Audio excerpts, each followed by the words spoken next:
श्रोते हो, आता आपण ऐकणार आहात परभणी आणि हिंगोली जिल्ह्यांचं संयुक्त वार्तापत्र. परभणी तसंच हिंगोली जिल्ह्यात समाधानकारक पाऊस, पेरण्यांना सुरुवात, संयुक्त कृषी संशोधन आणि विकास समितीची 45वी बैठक आणि आषाढी वारीसाठी निघालेल्या पालख्या हिंगोली मार्गे पंढरपूरकडे रवाना.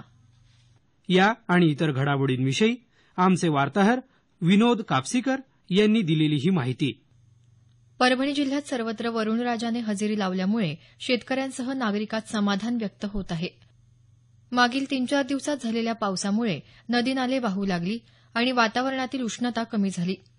पावसाने बऱ्यापैकी हजेरी लावल्यामुळे बी बियाणे, खते खरेदीसाठी शेतकऱ्यांनी बाजारपेठेत गर्दी केली. जिल्ह्यात सरासरी 83 मिलीमीटर पाऊस झाला असला तरी अद्याप 36 टँकरनं पाणी पुरवठा करण्यात येत आहे. महाराष्ट्रातील 4ही कृषी विद्यापीठांनी केलेलं संशोधन शेतकऱ्यांपर्यंत पोहोचवण्यासाठी महत्वाचा टप्पा मांडणाऱ्या संयुक्त कृषी संशोधन आणि विकास समितीच्या 45व्या बैठकीचं उद्घाटन कृषी आणि फलोत्पादन मंत्री पांडुरंग फुंडकर यांच्या हस्ते झालं. शेतकऱ्यांना शेतीतून अधिक उत्पन्न व्हावं यासाठी कृषी विभाग, राज्य शासन, कृषी विद्यापीठं आणि कृषी शास्त्रज्ञ या सर्वांनी प्रयत्न करणं गरजेचं असल्याचं मत फुंडकर यांनी यावेळी व्यक्त केलं. राज्यातल्या 4ही कृषी विद्यापीठाचे कुलगुरू यांची यावेळी प्रमुख उपस्थिती होती.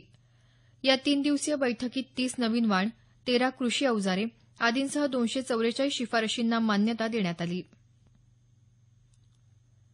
जिंतूरचे माजी आमदार रामप्रसाद बोर्डीकर आणि जिल्हा बँकेचे अध्यक्ष कुंडलिकराव नागरे यांनी आपल्या समर्थकांसह मुख्यमंत्री देवेंद्र फडणवीस यांच्या उपस्थितीत मुंबई इथं भारतीय जनता पक्षात प्रवेश केला.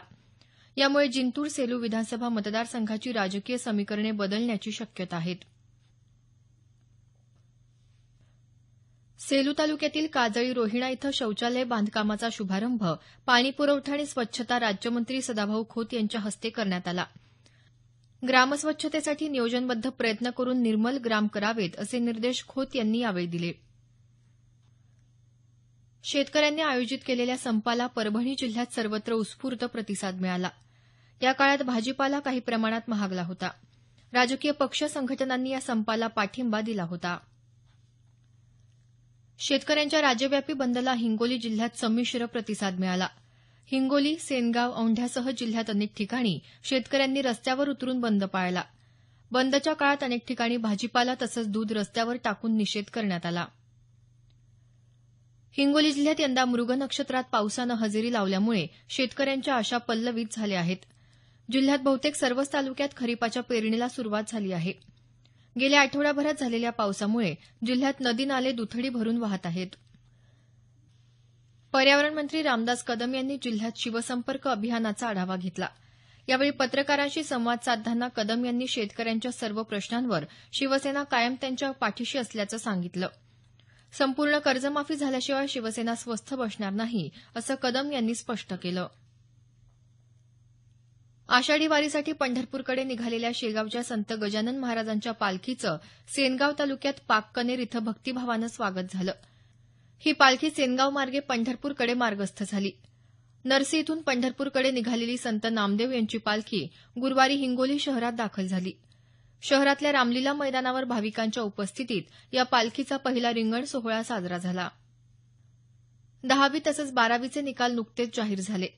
12वी परीक्षेत परभणी जिल्ह्याचा निकाल विभागात सर्वाधिक 90.59% तर 10वी परीक्षेत सर्वात कमी 80.89% लागला आहे.